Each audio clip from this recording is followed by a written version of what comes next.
Thank you very much, honorable guests, dear friend Angel Gurria, Valdis Dombrovskis, and all the other guests. It's really my great pleasure today to open this event, which is dedicated to the presentation of Italy Capital Market Review 2020, prepared by the OECD. I wish to start thanking Valdis Dombrovskis and Angel Gurria for this project, the distinguished panelists for joining us on this very important occasion, the OECD team for the excellent work they put together, and those in charge of the organization of this event. A couple of words on the method. Our financial markets are particularly complex, which makes economic analysis of them exceedingly difficult, since there is no absolutely right answer to most policy problems. What good analysis does is raise the quality of policy debate and decision making. To trigger structural reforms, we need pragmatism grounded in market feedback. And this report is an example of a solution-oriented tool that advances practical recommendations for meaningful policy improvement.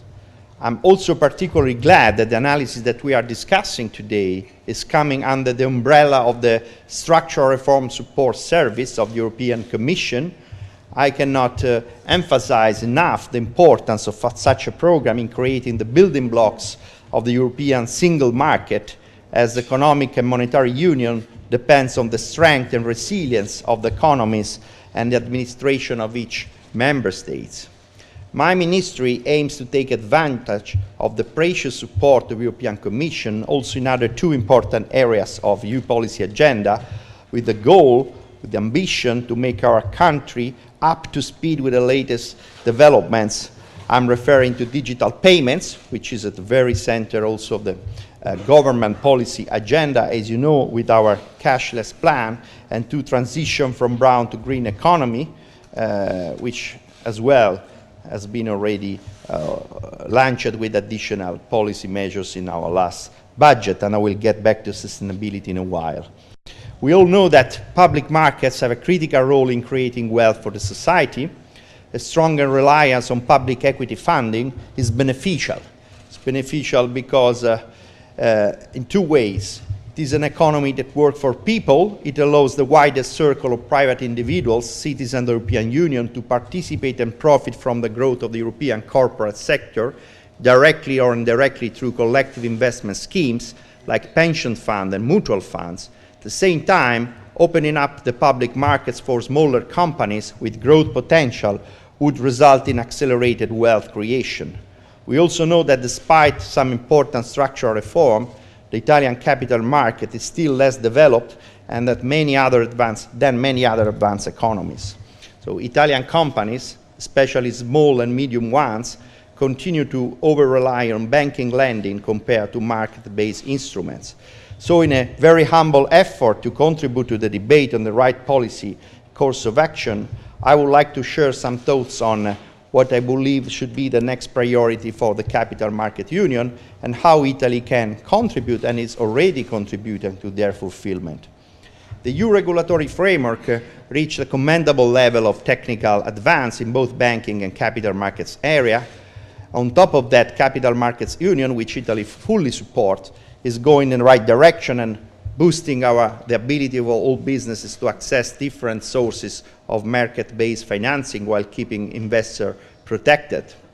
We, with Valdis also in my previous capacity, we worked a lot to implement basically all, now it's just crowdfunding means in trilogue, so basically all the legislative proposals of the first and second action plan of the Commission were actually adopted, and they are now going to be implemented. And even some skepticism about that is, depends on the fact that some are really entering into force now. So we are now going to see, and in some areas, securitization, and maybe not full at the level of the ambition, but we are having positive development. So we have done a lot. It's not true that capital market union has not moved. But at the same time, we know that we should be more ambitious, and if we really want a single capital markets, single market for capitals, we have to make some additional moves. And also we should do in a pragmatic way, knowing also where were the constraints which a bit blocked us in some very sensitive area, like the ESA review that we, legislative speaking, concluded, but not at the level of ambition that many of us would have wanted. So what should be our top priorities for the next mandate? First, I would say more proportionality, knowing that proportionality is a concept that goes both ways. Proportionality does not mean the regulation, on the contrary. Is the right regulation and the level is needed. Can be in some area more regulation and in some area less regulation or more tailor-made regulation. And that's a concept that sometimes is, not fully understood and also in line with the subsidiarity concept we have in our treaties. So we need to smooth in a more efficient way how all the players of the ecosystem, companies, investors, market infrastructure, interact with each other on a cross-border basis. And one way to do that, in my view, is by fixing some frictions of current European and national regulation and devise a more proportionate and simplified regulatory environment. Investor protection is important as it naturally enhances market efficiency because it fosters liquidity and reduces adverse selection, but regulatory measures need to be calibrated in a proportionate way to avoid the risk that excessive regulatory burden squeeze smaller firms out of the market. SMEs markets are particularly prone to this risk because compliance costs have a relevant fixed component and are therefore inevitably regressive. Current EU securities and financial law in the SMEs realm sometimes fall short of delivering a satisfactory equilibrium between investor protection and market efficiency. Examples range from prospectus to investment research, from disclosure of price-sensitive information to takeovers. To deliver a smooth and flexible regulatory regime, we might consider starting from the practical things. It would be wise in this sense to sketch out, in the framework of the Capital Market Union, a brand new single rule book tailored on SMEs, starting from the same definition. Today there are inconsistencies on how to define an SME depending on the single piece of regulation, and more harmonized procedures listing the listing regime, liquidity provisions. A tailored rule book would simplify the regulatory environment, may improve market participation, and could create the conditions for greater market integration at EU level. In this context, it would be appropriate to build up a single information hub at the EU level to streamline the collection and the utilization of standardized data on SMEs. Some more proportionality would be helpful also on the investor side. Certain type of investors, the high net worth, are struggling to put their money into long-term and illiquid assets, those who invest in real economy, due to some European legislative requirement that, in light of the investor protection goal, may have a disincentivizing effect. Again, investor protection is non-negotiable, but let's make sure we are not overshooting and really differentiating relating to the typology of these categories of investors. So I support the idea of carrying out at the EU level an impact assessment of several pieces of legislation on investors' access to markets, and the same exercise should be done at national level, as there are provisions that make it difficult for those investors to access certain type of asset class. Second area is the rebalancing of EU regulatory and supervisory architecture. Companies also consider the regulatory burden in terms of inconsistencies in the application of the rules and the complexity in their interaction with supervisory authorities. With this regard, on the one hand, we need to keep working on the quality of the European rule book and its ability to evolve. That is why we should start thinking at the new European consolidated financial text that, overcoming the current silos approach in new rulemaking, would include banking, security, and insurance rules. I realize it's very ambitious, but I believe this is an inevitable outcome, as we know from the real world the traditional sectors of the financial industry are blurring into each other. Secondly, having the single rule book is pointless if the same rule is applied differently across member states. A true European single market cannot be developed and deepened if the same bond issuance is treated differently by different supervisory authorities. That's why, together with the modernization of the rulebook, it is of paramount importance to adjust the European supervisory architecture, promoting a more centralization or authorization and supervisory power, and a better articulation of supervisory responsibility between home and host member state authorities. We know that this is extremely ambitious, and it proved to be in the last legislative exercise. So we should, in any case, keep the reflection on how and whether it would be appropriate to shift ESMA from a regulatory body to a supervisory one, taking advantage of new tools that has a review package designed to foster supervisory convergence. The end point would be a more coherent application of the single rule book and less forum shopping. In the long run, the ESA review should no longer be carried out by the three authorities at the same time. We should focus more on ESMA, given CMU and Brexit, in two ways: boost its convergence, boost its governance. Greater convergence in the supervisory area within the EU27 would speed the integration of EU financial markets and facilitate the post-Brexit establishment in a multipolar EU27 market of financial sector actors. And given the heterogeneity of market players and products, a variable geometry would be nonetheless required. This implies that national supervisory authority, as the OECD review clearly points out, need to be fully equipped to respond efficiently and in a timely manner to the new geography of financial activities. Third, focus on investors. European households are great savers but still reluctant to market-based investments. Italy, in this sense, is a very peculiar example. It is widely known that Italian households exhibit a significant amount of wealth. The net wealth of Italian households is 8.4 times the size of their disposable income, measured gross to depreciation. And according to OECD data, this ratio is higher than that of households in France, the United Kingdom, and Canada. And at the end of 2017, the net wealth of Italian households stood at 9.743 billion, among which 9,000, about which 4,374 billion are financial assets, around 41% of the total asset. And a significant part, around 35% of the financial asset, is represented by cash and deposits. In a line, Italians are very good savers, but not so good investors. So Italian household participation rate in financial markets remains pretty low, with mutual fund and government bonds appearing the most significant holdings in household portfolios after bank and postal savings. Likewise, Italian private wealth, which incidentally is steadily growing compared to other regions, is very low invested in alternative and illiquid asset class, so-called private market. And as I said, the ones that invest in real economy, the ones that invest in real economy and that has a huge potential of growing given the overall macroeconomic situation. So the overall wealth currently left in saving accounts and deposits could be potentially invested more in capital market.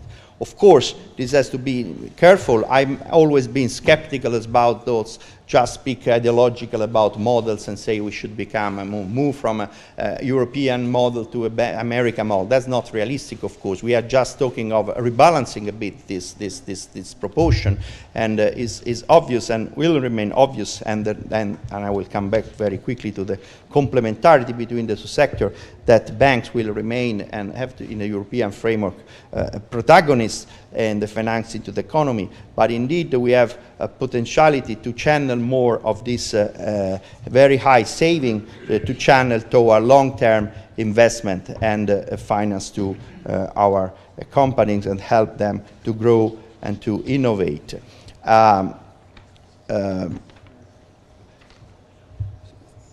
According to a very recent research, Politecnico di Milano, Italian households already invest in real economy an overall amount of 1,305 billion, one-third of that, 445 billion, in companies not directly owned. But we can do better. So how? A key instrument to channel savings to effective capital market products are investment products. SMEs funding, for instance, should be boosted even with fiscal stimulus by favoring specialized instruments, as it has been the case for years in the UK. This would attract first institutional investors, then households. In this way, savers and institutional investors may invest fully aware of their illiquidity, which is a feature, not necessarily a flow. In this regard, one of the suitable instruments to be favored is LTIF, as it allows to cater to the need of a wide investor base from large institutions to potential segment of high-worth retail investor, while keeping the ability to invest in companies of different stage on a cross-border fashion. Furthermore, we should do that by investing in education. Education pays the best dividends, so this is crucial to develop financial education and equity culture that is still missing in Europe and our country as well. So we also need further education directed to both companies and investors about the benefits of public equity finance. So given the current low interest rate environment, Italian households need to be better aware of the potential upsides of investing in SME rather than primary and only keeping the personal saving bank accounts. While, of course, at the same time, we should be very strong and very tough in applying our rules on protection of investors and consumer, and that's also why I refer to a kind of differentiated also of the retail kind of potential investors. And of course, education is crucial for companies as well. At the same time, we should keep raising awareness among business owners and top managements of the importance of thinking long-term, opening up to different financing options, complementary to the banking one, and developing internally sound corporate governance. Fourth, completing banking union. Capital market union cannot work without a proper banking union. Completing banking union is crucial for the success of capital market union, given the link between the money market and the rest of capital markets and the importance of banks in market-making activities. Market-making plays a crucial role in the functioning of capital markets that finance the economy, and it is key to ensuring a liquid secondary market in equity and debt, which is a determining factor in the premium required by investors to invest in a bond or a share, hence in the cost of a capital for states and companies. In pursuing those improvements, we should take into careful consideration three factors. First, the delicate relationship between the single market and the local ecosystem. Second, a new emerging financial paradigm. Third, sustainability.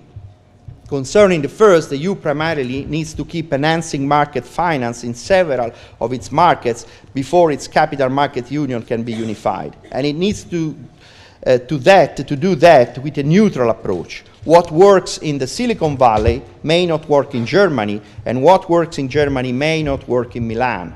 Diversity and adaptation to specific local circumstances will thereby need to contribute to coexist with more integration. Proportionate rules will need to allow for growth of local markets while ensuring high standards of regulation and effective supervision. This would have the capital market union deliver better results. The new financial paradigm has three main features.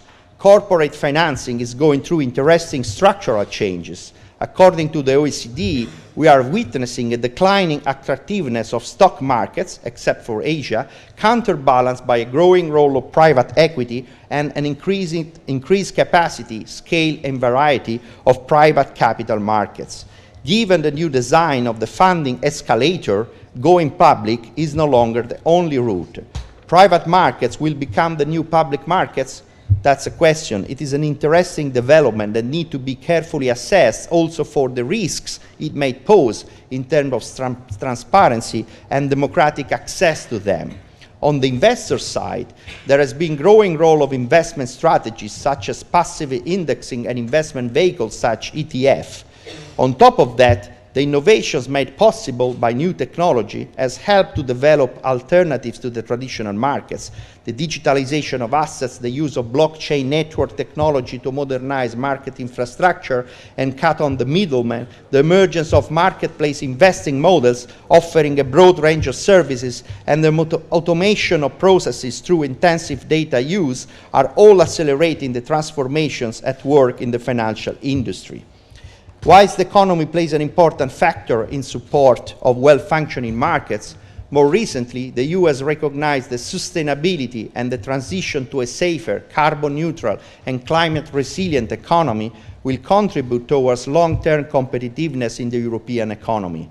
Whilst there is overwhelming support for the move, it will require a high level of investment, a large part of which will have to be made by the private sector, more specifically by companies. Equity market and efficient IPO mechanisms will be of utmost importance for the success of such a profound transformational process. And I'm glad to say that Italy is on the right track in this respect. We are going to launch a permanent business desk that will work as a single point of entry for companies and investors for discussing together with the policymaker issues and actions that need to be taken. I would also like to mention the efforts we made in the last budget law in easing the transition from brown to green economy from different angles. We widened the incentives already in place to support the Industry 4.0 program in order to take into consideration sustainability issues. The Treasury will also start issuing sovereign green bonds with the aim to raise funds to support investments in the field of environmental sustainability. The placement of those bonds will be linked to public spending provisions foreseen in national budget law and will be followed by a system of external certification to assess the environmental impact of the funded interventions and the set of reporting disclosure to investors. A new interministerial committee will take place to coordinate public administration job in monitoring those investments. So let me come to conclusion. Developing capital markets financing for SMEs is crucial, but it should take into account the way in which financial world is changing and its new priorities. The answer will not come only from easing regulatory constraint or reshuffling the supervisory architecture, but will involve the development of a comprehensive and diversified vision of financing in Europe that takes into account differences in market depths and reconciles the development needs of companies with those of markets' robustness and integrity to attract investors. What we need to do is taking advantage of the political momentum to make the capital market union a reality for EU citizens and companies, fostering integration, cross-border and cross-sector, while preserving national peculiarities. In this context, Italy has been working hard in pursuing CMU objectives and developing a more diverse funding escalator ecosystem, already going in the direction of the OECD report. I would like to remember that we have introduced as fiscal incentive to ease SMEs listing costs, lower tax costs of mini bond issuance. We intervened on the investor side through exemption from capital gains linked to investment into real economy with PIR, that we now brought to new life into the last budget, and LTIF. The last budget law reintroduced the allowance for corporate equity as the OECD report recommended. Without mentioning the two investment arms of my ministry, Fondo Italiano Investimenti and Cassa Depositi e Prestiti, both are very active in nurturing innovation and venture capitalism. In a word, we are keeping the CMU goals very close to our agenda, and we keep working along that route, relaunching in the following weeks the Finance for Growth 2.0. And we are doing so at the same time as a way not just to boost growth competitiveness of Italian economy, but also to do in a framework of a more ambitious policy agenda which put sustainability, sustainable development goal, environmental and social sustainability, territorial and social cohesion at the center of our agenda. Thank you very much for your attention.